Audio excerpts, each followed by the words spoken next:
Episode, we're going to cover Montana's vote to abort after birth. Are you kidding me? And we're also going to cover what's going on with public schools. Why are they allowing kids to read about rape and anal sex starting at age 5? All that and more on the podcast today. Stick around. I think you're going to love this.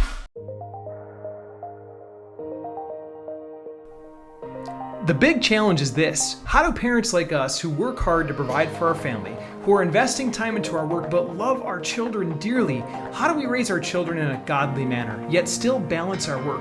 That is the challenge. In this podcast, we'll give you the answers. From Jennifer and I, welcome to Home Invest Kids. Welcome to the Home Invest Kids podcast. I am your co-host, Nate Armstrong, and I'm with the lovely Miss Jennifer Armstrong. Here we are going to be talking about, Jennifer, what is going on with the kids today? Like, what are they trying to do to kids? They are indoctrinating them with a communist, so to speak, ideology and all kind of stuff that go against our traditional values and what the Bible says. Okay, so what's going on right now is that the votes just got done. Maybe you just got done voting too, but midterm election votes were cast in states of Montana, Michigan, Vermont, California, and Kentucky. They all took some deeper measures to make sure that the unborn were protected. In addition to the indoctrination cycle that's going on, there's all kinds of craziness. But today we're going to be talking specifically about these. What's the bill that just passed in Montana, or what's the bill that they just declined, I should say? The Life-Born Protective Act. So essentially, in the state of Montana, what they just said, 20,000 more voters voted to strike this down, that if a baby is born, it's totally born, it's alive, it's crying, it's waiting for mom, that medical professionals no longer have to care for it anymore if the mother and father want to abort it. Yes, if we have thought people that we know and we respect the sanctity of life, we have, we think abortion is not okay. It's not okay because you are killing a baby that's growing. It's already alive inside the mother's womb, but it's that's not enough. Now, it's even if the baby is born and the parents decide that they don't want the baby anymore, or if the abortion failed, in the case of an abortion, they can just say, you know what? I don't want the baby. And let it die. And let it die. So the medical professionals don't have to provide the care for the baby. So they'll just let it, no feeding it, no breathing, just nothing. Pretty much leave it to die in a cold room. It's insane. The Bible talks about these little ones and how we're supposed to protect them and watch over them and shepherd them. But this is kind of a new low that's happening. And I think it's part of this whole, Jennifer's actually studied this extensively. She homeschools her children. She's done a fantastic job. But in this study, we've come across basically the rest of the system, public schools and whatnot. They're really pushing an agenda right now of indoctrinating our kids, especially if you look at back in Babylonian times, when Babylon came in and conquered Jerusalem. The book of Daniel writes about this. Literally, they conquered the land. They took these kids, they took the prize kids basically, and said, you know what, we're going to train them up in the ways of Babylon. And then what happened with a lot of rulers in that day is that they would take the kids, they'd train them up, and they'd send them back to govern their own people. And in a lot of ways right now, the state is doing that right now. What else are you seeing in public schools? Well, if parents are not very involved, or some that have been involved, you have seen that their books are teaching about abortion, about gender masturbation, having sex, but in many different ways that we wouldn't have even thought. And not just sex. The one that you just sent me, I think it says it's a book. This is actually from is this a Christian private school? No, this is not Christian. Okay. This is a secular, but it's at one of the most expensive private schools in Franklin, Tennessee. So Franklin, Tennessee, Jennifer found this. It's called Battleground Academy. Okay. No pun against you, Battleground, but hold on. When I read this, I about jumped out of my chair when Jennifer sent it to me. Basically, they're forcing kids now to read a book that describes a 14-year-old girl being raped. It describes a boy masturbating and through a masturbation poem.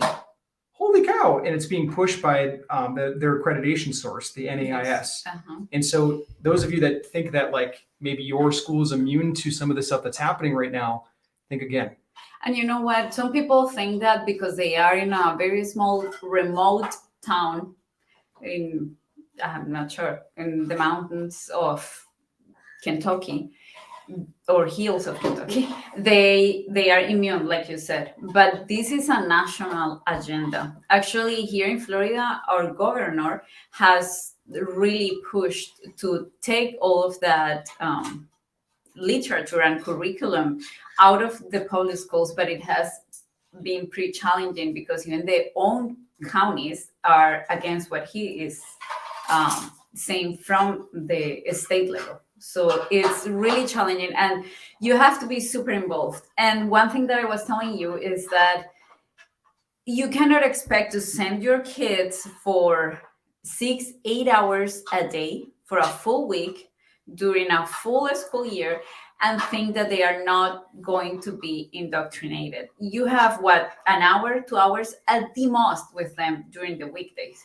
So plus the weekends, and who knows, and everybody's so busy, and then you have extracurricular activities, going to sports. And so, if you really think the big picture, how much time are you having to influence your kids? And do you really know who is influencing your kids while they are away? Do you know their teachers? The ultimate goal of education is that the pupil or the student become like their teacher. Even in the Bible it's written. So, and they know that. The people that want to indoctrinate, the big powers that want to indoctrinate. So they have compliant citizens to whatever they say according to the social engineering that they want to do. They know this. That's the reason they are studying earlier and earlier. From kindergarten, they are teaching kids about transgenderism, about sex, all in the name of what? Where it got me is when Jennifer came home to me. This is before we moved to Florida. We were up in Wisconsin, and Jennifer came home to me and she said, "Hey, if we send our child to school, this is our oldest boy, Bianco. If we send him to school, they're going to be teaching him about anal sex." And I look at Jennifer and like, I trust my wife, but like I had disbelief inside because I went to a public school and like we had sex education, but it was nothing like anal sex. It was like they taught, reproductive systems and whatnot. And they separated the boys and the girls and they put it into like a kindergarten kind of level. Nowadays, it's not the case. Nowadays, they're talking about, well, like even in this private school that we're talking about, like it's literally talking about a rape, and it's talking about masturbation and whole kinds of stuff that I think we as the parents, we need to be the ones that control when that's introduced to our children and how it's introduced to them instead of craziness. Yeah, and there is something as called, a worldview. We all have a worldview. So it all depends how we can talk. And I mean, unfortunately, we have had to talk about hard topics earlier, to kids.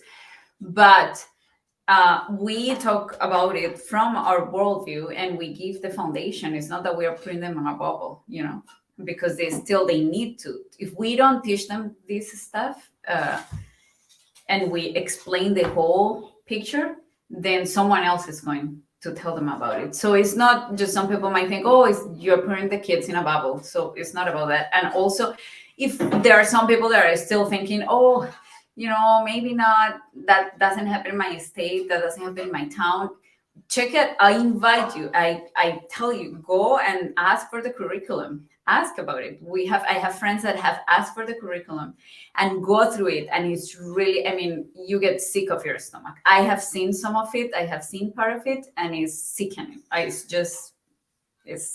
So just so you are aware, do your own, research. Just Google search drag queen story hour. Drag queen story hour. If you think it's not in your town, you're wrong, I promise, because schools, libraries, they're federally funded. Yes. So it's a federal agenda. And right now, the federal agenda with the current administration that's in charge, they are steering this ship in a Babylonian way. Okay. So if you don't know what I'm referring to in Babylonian way, like literally, if you go back and read the book of Daniel in the Old Testament, it describes where they've taken that nation. And our nation right now is being unfortunately detoured down that path. And so you as a parent, us as a parent, we have to stand up. We have to rise up.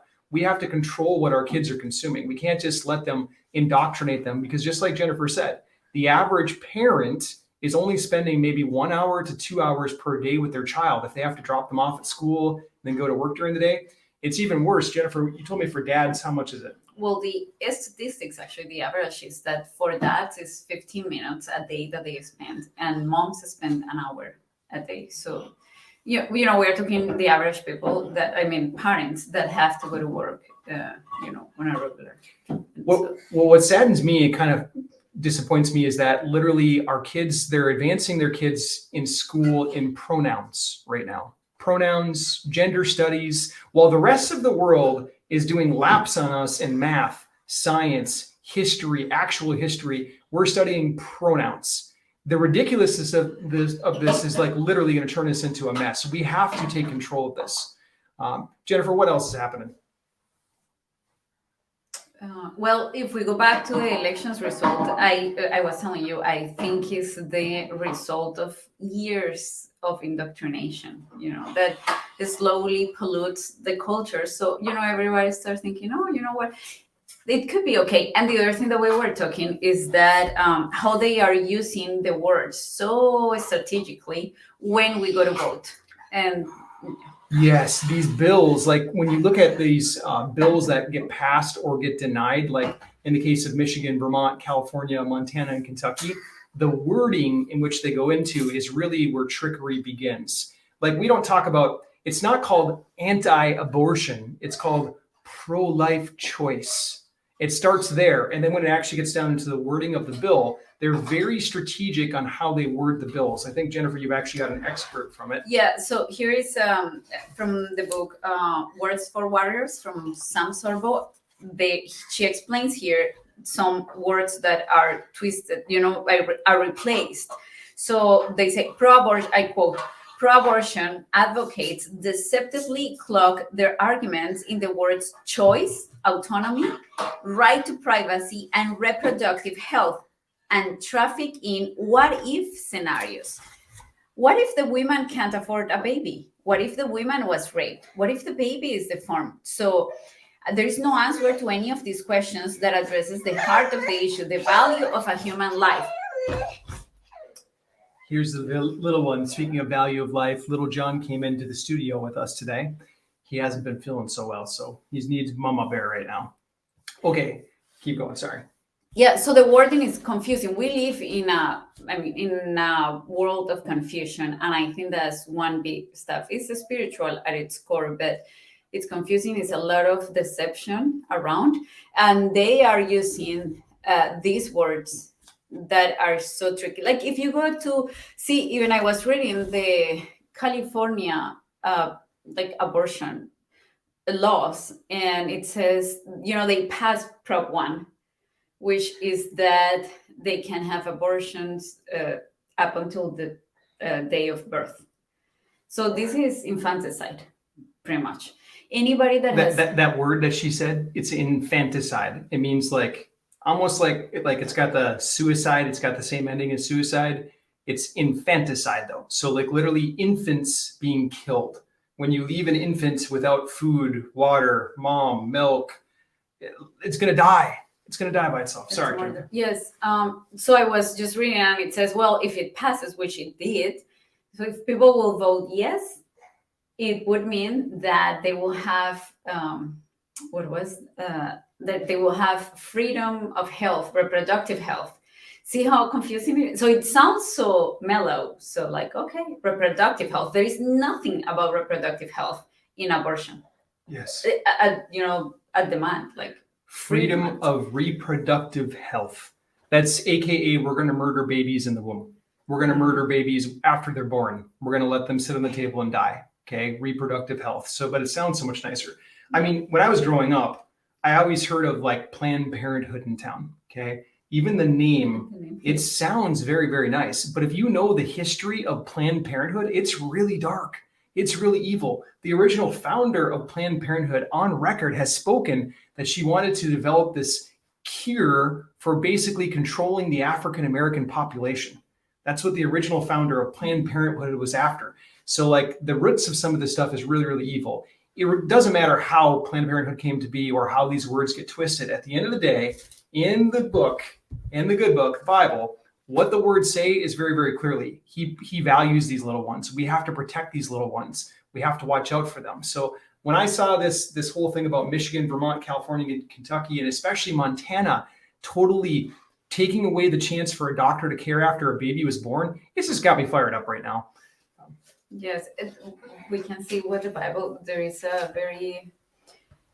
very clear what the Bible says about life. And I guess even if the Bible is the manual for life, but even if you don't follow it, we know that there is life. If you have ever seen an ultrasound, Yeah, so we're going to give you what you can do about this during this episode today. We'll give you what you can actually do about it for you, for your family, for your community, all that kind of stuff. Remember to this, if you want to support this cause in any way, shape, or form, we run the nonprofit called Home Invest Kids. You can look us up, homeinvestkids.com. We are a nonprofit legal status. And the way that we fund this whole operation is through donation of properties. If you ever bump into somebody in your path that needs a good tax benefit and has property, whether it's a building, a single family house, or some kind of lot or land, then please reach out to us, homeinvestkids.com. That's how we fuel this whole operation. That's how we keep delivering the good word to you and how you can keep going at it too.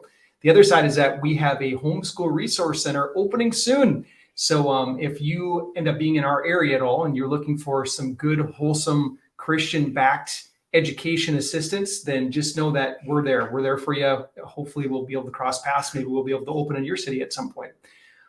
Jennifer, what can parents do? Like, we get fired up. I listened to you for years, like with this like pent up feeling inside of you. Like, what do we tell everybody to do? Like, what's the call to action that they can do to actually stop this craziness from invading their family? Well, I think there are several important things, but I think one important thing would be to get informed, stand up and get informed, get involved. If you still have kids in public schools, I will pull them out. There are so many resources now, and that's the reason that we are opening the Homeschool Resource Center, because we know that as parents, we need that community, we need that support, we need that help. I will just pull them out and figure out how we can get the support. We have sold this consumerism lifestyle. Sometimes we can make some simple arrangements that will maybe work half time. If you have to, the mom or the dad, figure out who can help part-time or something. And, there are ways. There are organizations like HSLDA that help parents that they need financial help in order to be able to homeschool their kids. And so there is help. There are options. That's one thing. I'll pull them out. And for the people, even for the people that we are homeschooling already, it doesn't matter. Get involved in the school board, because make our voice heard. The left, these people that are pushing all these ideologies, all this social engineering and indoctrination, they don't sleep. They are all the time working on it, all the time. So we need to be aware. And I will say, spend time with your kids, and figure out what's in their heart. Be aware of the kids that they're hanging out. Be present and do discipleship.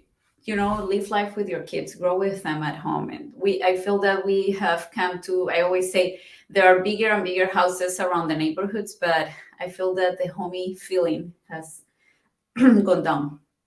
Yeah. So I think those are the practical steps that we can live, just so we don't feel so discouraged, about that. There are still things that we can do. And for those of you that are wondering, like, hey, how do I possibly pull my child out of public education? Then reach out to us. If you need help on any of the steps that Jennifer talked about, reach out to us for help. That's what we're here for. Hopefully we can guide you down the right path. You just come over to our site, homeinvestkids.com, and reach out to us. Let's see what we can do to try to help you. Yeah. Jennifer, anything else that we're going to leave everybody with today? That's it for today. That's it for today.